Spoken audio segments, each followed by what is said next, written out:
Hello, and welcome to another episode of If Supr Says It. This, of course, is episode 14. And like I mentioned on the previous podcast or videocast, I guess if you want to call it, since now we're doing this exclusively to YouTube, I'm going to begin to make more of a concerted effort to talk about just Rainbow Six esport news, transfers, that kind of thing. Rather than just solely have interviews. Obviously, we will still have interviews, but I don't think there's really a place where esports is talked about in Siege. So I think we can try to mix that in and maybe make that place for people who aren't necessarily following esports on Twitter or, you know, the social media outlets, which is kind of the only way you would know a lot of this information. So today's episode is essentially about the changes that were announced this week, or depending on when you're watching this, last week, regarding the Rainbow Six Siege competitive format in the year 2023 going into 2024. And surprise, if you read right here, supposedly it's going to begin March 6th, which is extremely soon.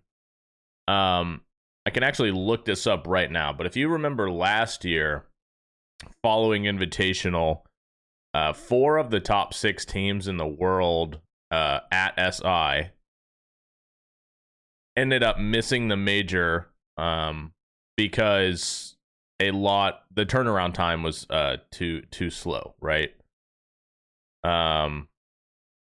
And that, I believe, started at the end of March, right? If I go back and look at the Sonics last year, you'll notice coming right into the stage. Yeah, so the stage started last year on March 29th, and SI ended on February 20th, so the same exact date. So there was actually more time last year than this year in terms of a turnaround from SI to the season. And I know this was an issue that was voiced, is that a lot of the teams from SI felt like they did not have the proper time to reset after SI, to begin practicing strats for a new meta, to begin honestly just reworking some of the stuff that they just played, because if you play at SI, you show everything. And while you're playing SI, all these other teams are working on roster changes, making changes, etc., etc. And it's just not enough turnaround time. So rather than acknowledge that feedback and say, yeah, we agree that's not enough turnaround time, we've actually shortened it now to where, so SI ended the 20th. It is the 25th. According to this, the season starts in 1 week. That's ridiculous, in my opinion. I don't really know another way to put it. It's kind of, in a way, just seems like the feedback that was given seemingly is just not being acknowledged here. It eliminates the possibility of international transfers if it wasn't already made beforehand, basically, or even worse, potentially makes it a situation where some people are not able to play because they don't have their visa in time, depending on their situations. You know, for instance, for us right now, Geometrics is in Mexico getting his visa renewed. Citizen is in the UK waiting for his final visa. You know, there's a chance that that could go wrong, right? And then any small delay potentially makes it to where they can't play. And I can just say, from our point of view, for the amount of money that we've invested in the team and the amount of money that we've invested to bring these players to the United States, you know, what I think was met with a lot of fan favor, what I think was really exciting. Things like this make it very hard to do something like that. And to be honest, we don't really want to have to deal with playing in a situation where we're constrained for time. We want to be able to compete as best as we can. All the other teams want to compete as best as we can. If you were to look at NA right now, I believe only us and OXG that I know of are not making changes. We've also lost 2 orgs. I don't know if that's going to be changed or not. Obviously, right now, obviously, there's 8 teams. There could be 10. I don't think we know. There hasn't been an announcement on that. But the other 6 teams in the league are either replacing the entire teams or replacing players. And all they have is until the 6th. And 6 of these teams, if I remember correctly, not counting Astralis, who now have left Siege, are teams who are just coming off SI. So it's not like they have a ton of time anyway to be, evaluating and practicing. So that's the first, this date is just very, not a fan of it. Hopefully that's looked at. But going forward now, we can look at the schedule for the majors. And this kind of goes back to what I was just talking about, is the, why this date. So in March and April is supposedly stage 1, and then the major is in May. That means June, July, and August is an off season. So there's a 3-month off season. Now, from what I understand, and again, I don't know this for certain, I don't know if this is actually going to happen, but I believe during this 3-month period, there's a likelihood that there will be a minor event or a couple minor events. I don't think we actually know, but I know that was originally presented when they spoke about, that they're going to start allowing minors and third-party tournaments and things like that. So that's the hope. But if there's nothing here, then we have this immediate start date to play a month and a half, go into a major, and then just 3 months of nothing. And then 2 more months of stage 2, November major, and then you're off until February, I assume, with Invitational in Brazil. To me, it seems like there is room to, to be more accommodating. Now, I obviously, things might be already organized,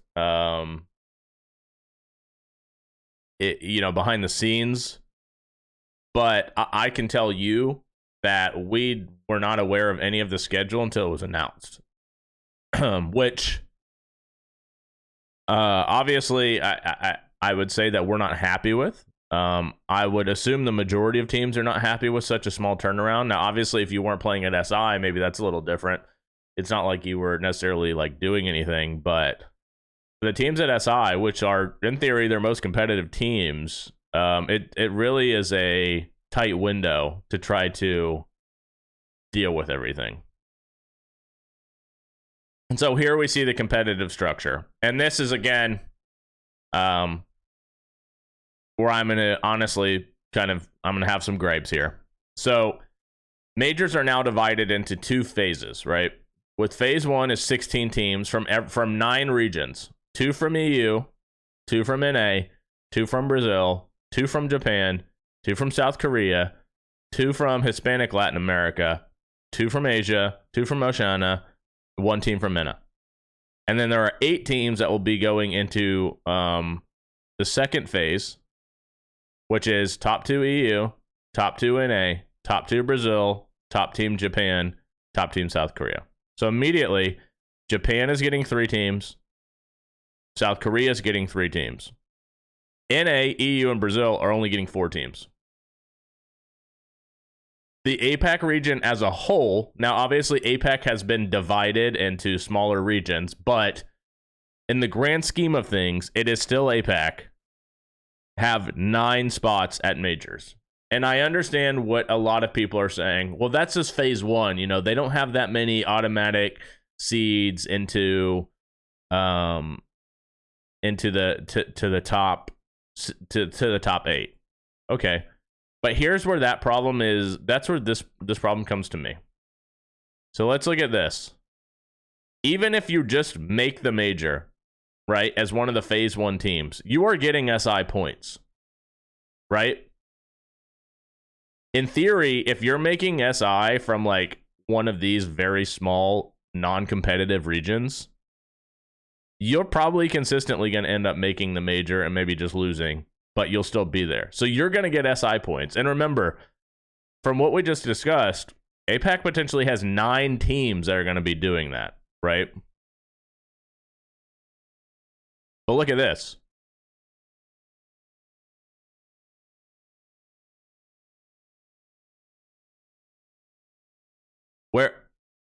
where's the SI points of a NA team, right? You're getting SI points for finishing top 3 in your region, which puts you in the major, right? But that's it.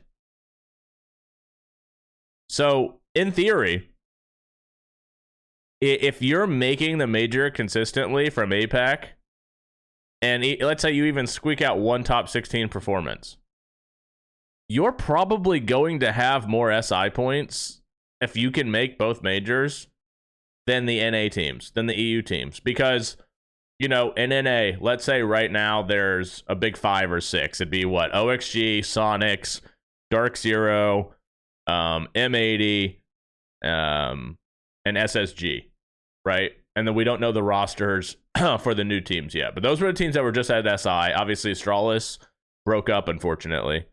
Or they left Siege, I guess, rather, you'd say. So that's 5.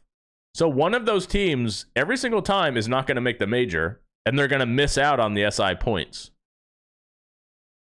But in what world are those is that 5th place team going to be worse than the one of the 2 teams from South Korea or you know, I guess what I'm saying is, so we're giving APAC nine teams, right? And the logic behind this is, well, it's not APAC, but it is. You know, dividing it doesn't make the region more competitive.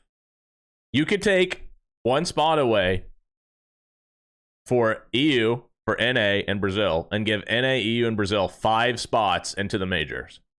2 go to phase 1, the other 3 go to phase 2, or whatever. And APAC, as a whole, would still have more spots in the major than all of the other regions. Even if we were to take 3 spots away and divide that among EU, NA, and LATAM, APAC would still have more places in the major. And to go even further into this, we've actually broken down placements since Paris 2021 of the regions. And what you're going to see over here is, so we're averaging tiers, right? So if we're looking at Japan, 117 to 20 finish, 19 to 12th, 117 to 20, 113 to 16, 19 to 12th. So over this entire time since SI 2021, Japan did not make it out of groups. There's Korea, they had a top 8 placing here, and I believe this is Damwon Kia, if I'm not mistaken, and maybe Elevate as well, actually. So the Korea region, or South Korea region, by far is doing the best out of the APAC regions. As we see, they had a top 8, a top 4, a top 8, top 12, top 12. Okay? The SEA region, last place, 9 through 12th, last place, 9 through 12th, 9 through 12th, last place. A top 8 finish here. I'm not sure. Maybe that was Elevate. I honestly, you know, I could be mistaken here, but top 8, 12th, last place, 2 last place. And then again, OCE, last place, top 12, last place. And so we can go over here, and it's been tiered for us to where you can see the average placement of NA since 2021 is 2.5, or I guess the average tier placement is 2.5. EU 2.7, Brazil 2.0, Japan 4.1, Korea 3.1, SEA 3.75, OCE 4.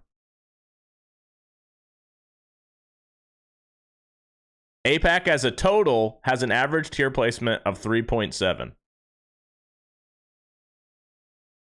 And you might be looking at, well, okay, so what does this mean? Essentially what this means is, so at every major, if we keep the same structure, between 7 or 8 of the 9 APAC teams going will be in the bottom 12 teams. So we're giving potentially 8 of 9 spots away. And this is obviously, there's 4,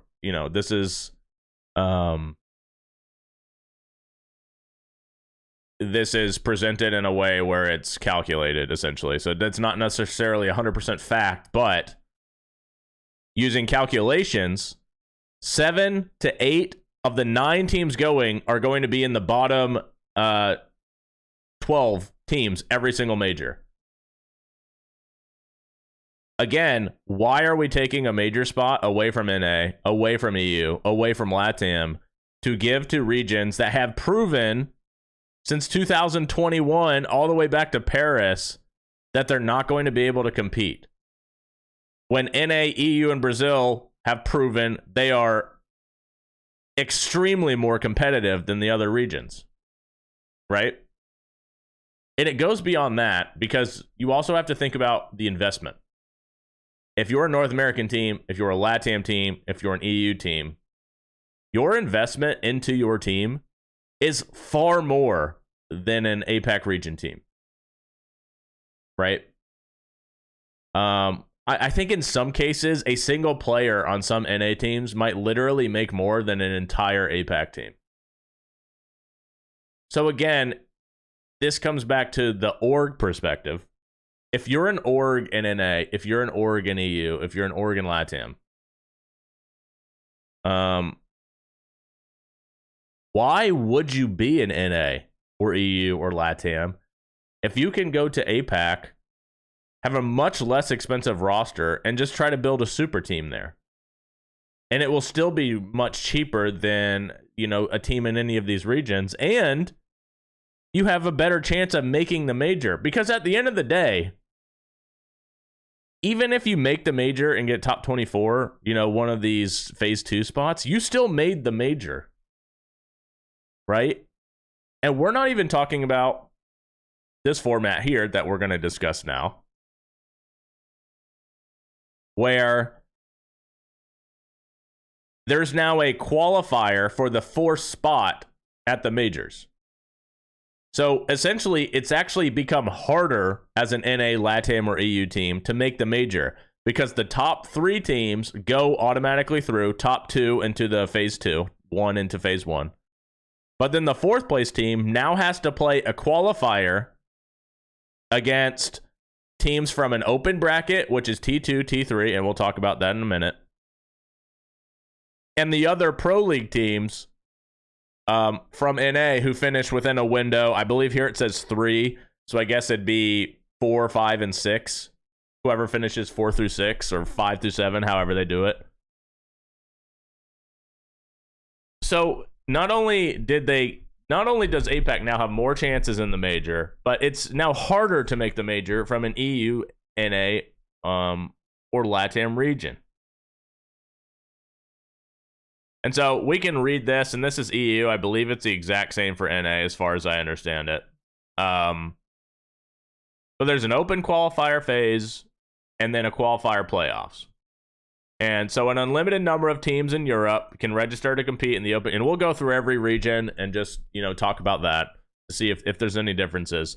Top 11 teams from an open qualifier will advance to a qualifier playoff. Now, an open qualifier means that while there might not be a challenger league right now, it could be in the works down the road.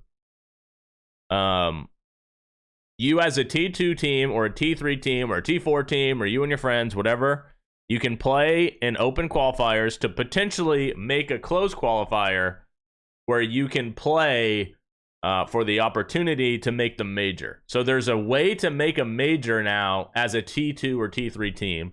It'll also give you exposure playing against other Pro League teams in official matches because obviously if you're in the closed qualifiers, you will play against the other pro teams trying to qualify, which is good exposure, right? Now, the problem there is how competitive is a T2 or T3 team going to be? I guess that remains to be seen. But in the EU Open, the qualifier playoffs will gather 16 teams, 11 from the open quals. The runner-up of season 2022 EU CL, so that's 10-star, which is last year's CL, by the way, 2022. And the bottom 4 teams of EUL. From there, The EU Open qualifies 4 teams into the last chance qual, and this is for the majors. So this is the way the EUL will run now. It says up to 10 teams compete. Rank 1 through 6 will advance to a second phase of the league during the stage where they will compete in a modified GSL. 7 through 10 will join the EU in an open qualifier playoff. At the end of the GSL, rank 1 and 2 qualify directly into the major second phase. Rank 3 goes directly to phase 1 of the major. And ranks 4, 5, and 6 go to the EU Europe last chance qualifier, which is 8 teams. The 3 teams from EUL, 4 teams from the EU Open, and the winner of last year's Challenger League done limited. The winner of this takes the last spot in the major. So going back to what I said, it's actually harder as a pro team now to make the major because now you have to go through all these additional steps. Rather than just play against the league, you're now playing against the league plus other teams potentially. But keep in mind what it says here too is if you're a T2 or T3 team, you'll have multiple opportunities to play against pro teams and maybe prove yourself and end up getting picked up, right? So it does go both ways. So here's the format in North America. Same thing. NA League gather up to 10 teams in the closed qual, open qualify to major. Up to 128 teams in NA can register to compete in the first phase of open quals.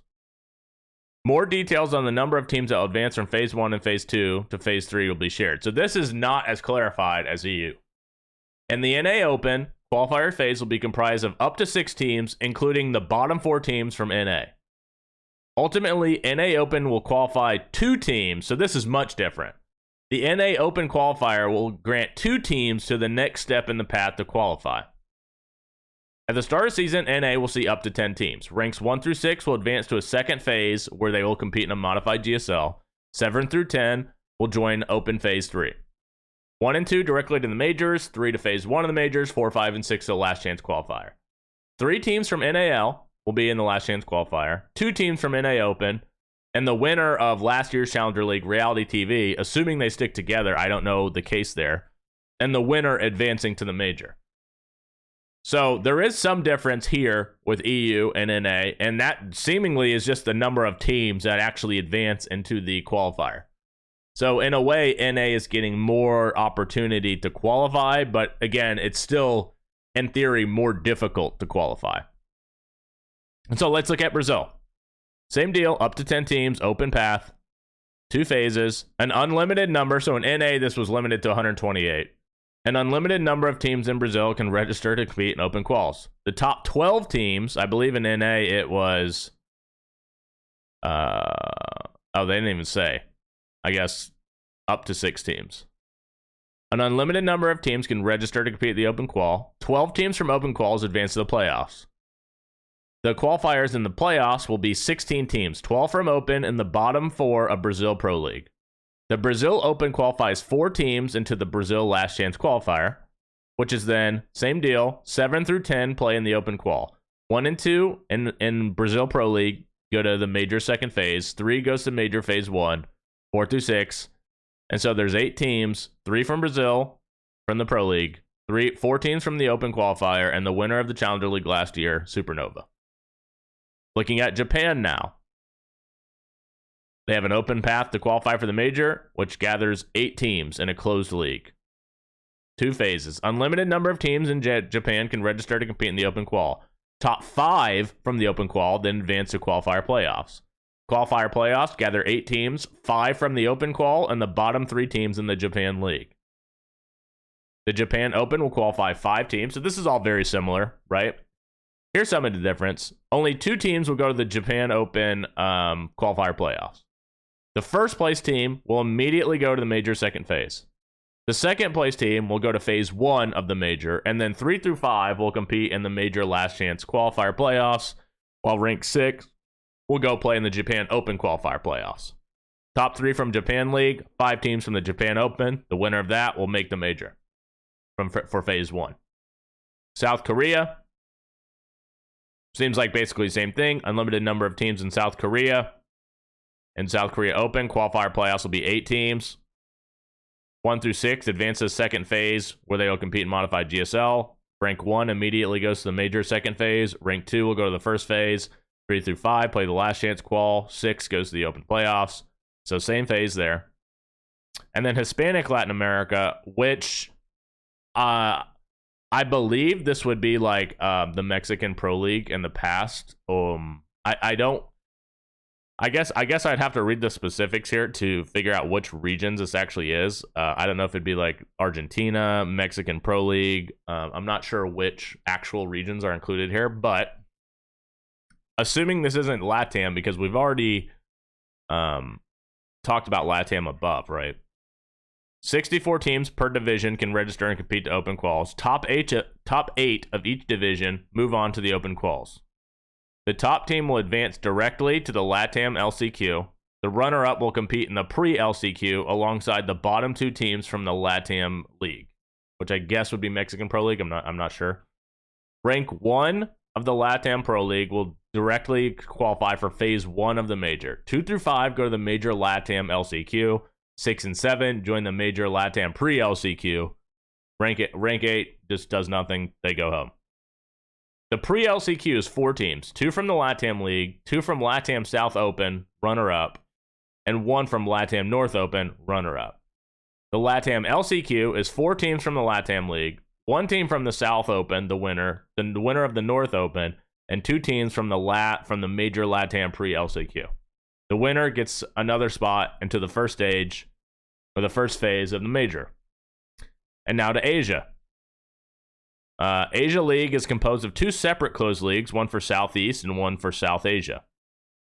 An unlimited number of teams in the Asia region can register to compete in the open qualifiers. The top 5 teams from the open qualifiers will then advance to the qualifier playoffs. In the Asia Open, the SEA qualifiers playoffs will gather 10 teams, 5 from the SEA Open Quals and bottom 5 from the SEA Closed League. South Asia qualifier playoffs will be 12 teams, 5 from South Asia Open Qualifier, and the bottom 7 of the South Asia Closed League. And the SEA Closed League will gather up to 8 teams. Top 3 teams will progress to the Major Asia LCQ, while the bottom 5 teams will join the Asia Open and the SEA Qualifier playoffs. Now, if this all seems very complicated, to me it is. I guess if you're playing in it, not that complicated, but the South Asia Closed League will gather up to 8 teams. The top teams will progress to the Major Asia LCQ, while the bottom 7 teams join the Asia Open and the South Asia Qualifier playoffs. 4 teams from the Asia League, so 3 from SEA, 1 from South Asia. 4 teams from the Asia Open, 2 from SEA, and 2 from South Asia. And the top 2 of this qualifier, of these 8 teams, will advance to Phase 1 of the major. Okay, now Oceania. Top performing teams from open quals advance to qualifier playoffs. Exact number of teams is to be confirmed, so that's unknown right now, similar to NA. Up to 5 selected legacy teams from the region will be invited directly to the qualifier playoffs. Up to 7 teams will then progress to the Oceania League, where they will join selected legacy teams from the region. This league will be comprised of 8 teams. The top-ranked team from the league will qualify to the first phase of the major. And now for MENA. An unlimited number of teams can register to compete in the Open. The 8 teams will then compete in the MENA League. So I guess top 8 from the Open. The top-ranked team will then qualify to Phase 1 of the major. So this is pretty simple. And then they announce here that it'll kick off March 6th. We've already talked about how that's a very short turnaround time. And now here are some more changes. The path to the 6th Invitational. The entire season is a race to score points to qualify for the 6th Invitational. 20 best teams. With Blast R6 consisting of 9 regions, we are adjusting 6th Invitational point system. The top 20 teams in global standings at the end of the season will advance. So, one thing to keep in mind there is there's no longer a qualifier into SI. Or it's now a top 20 points is top 20 points, you make it. If you don't get that many points, I know we've even had some champions in the past go through the qualifiers. If you don't get the amount of points, you're not making SI. So you got to finish top 20 in points. At the end of each stage in all 9 regions, teams will be ranked based upon their performance or attempt to qualify for major. The top 8 teams in each region will score points for the major. Okay. So as we see here, you're rank 1, rank 2, rank 3.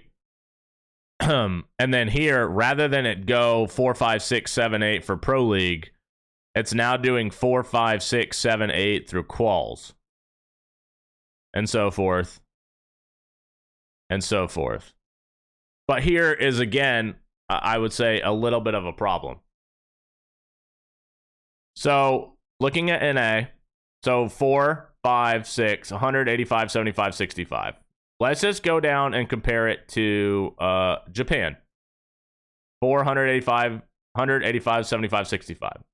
So the point allotments are the exact same for EU, NA, and Brazil as they are for Mexican Pro League, for Asia, for Oceania and MENA.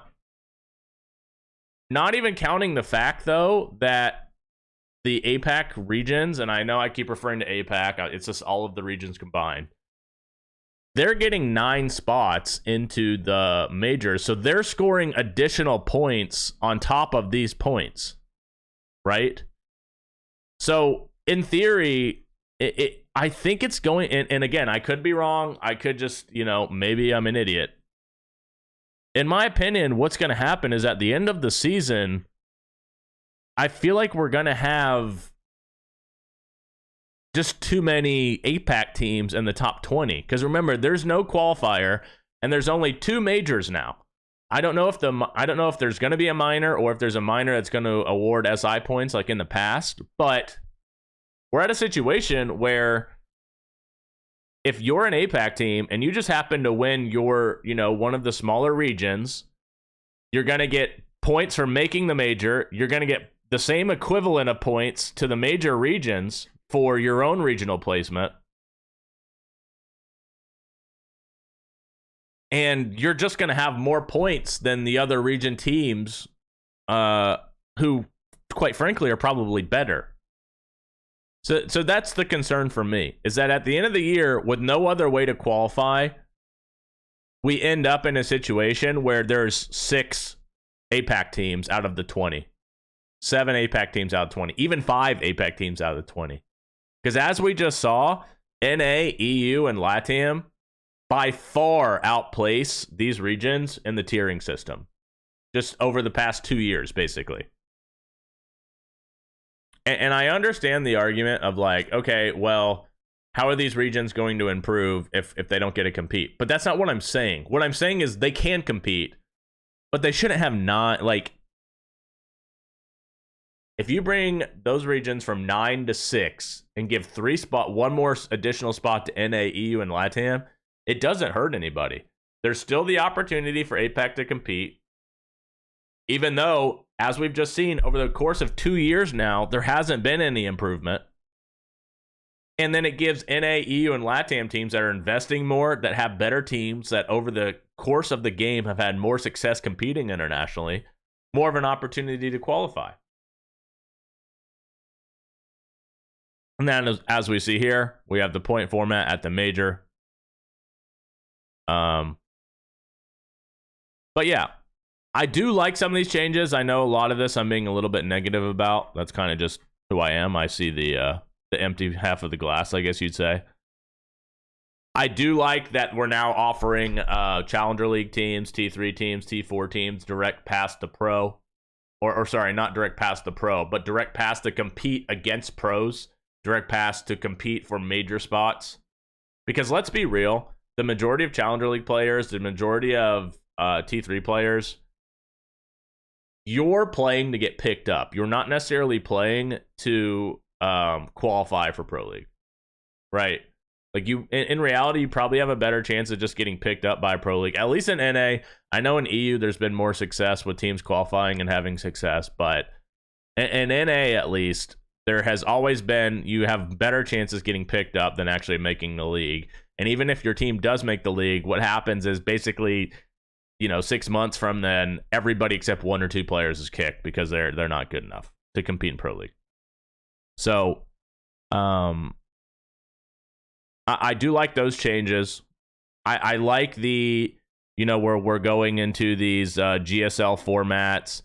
It's going to make it more interesting. It's not the same old format that we've always had. The concerns I do have is what's going on with Challenger League.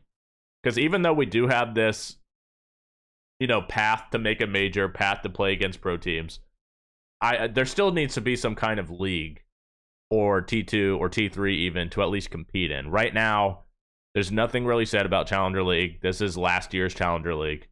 I assume this will be something in the works, but right now it's kind of left in the dark. The other thing I didn't mention is that they have increased. We did lose a major, so now it's 2 majors instead of 3. But the prize pool of the majors, I believe, has been increased from 500,000 to 750,000. And I also believe if we look in the actual leagues,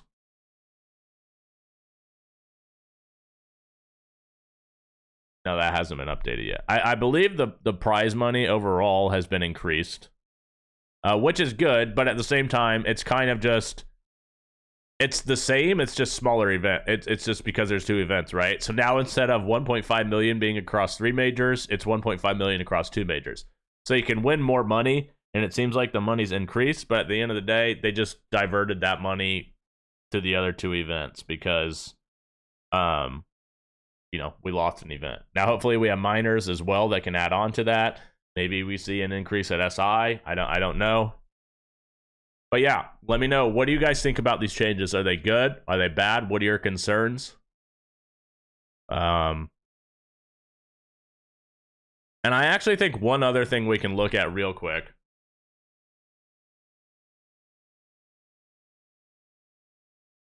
is, well, that's not right, but so in NA right now, if you're unaware, TSM and Astralis have announced that they've left the league. The other 8 teams, as far as I understand it, are still in the league. There hasn't been an announcement if we are going to be at 10 teams or if we're going to be playing at 8. That's something to look out for. I believe there's rumors in some of the other leagues. They haven't officially updated anything, so I guess we can't talk about that. I believe there are some rumors about maybe some orgs leaving or selling their spots and things like that for the other regions, which we'll touch on later. But yeah, let me know what you guys think about the changes. I think what we'll do is once some of the transfers have been announced and whatnot, we'll just go through them and talk about it. And, any potential, I guess, org changes in other regions or even NA. And we'll see what happens. All right, guys. If Supr says it, episode 14. Thanks for hanging out.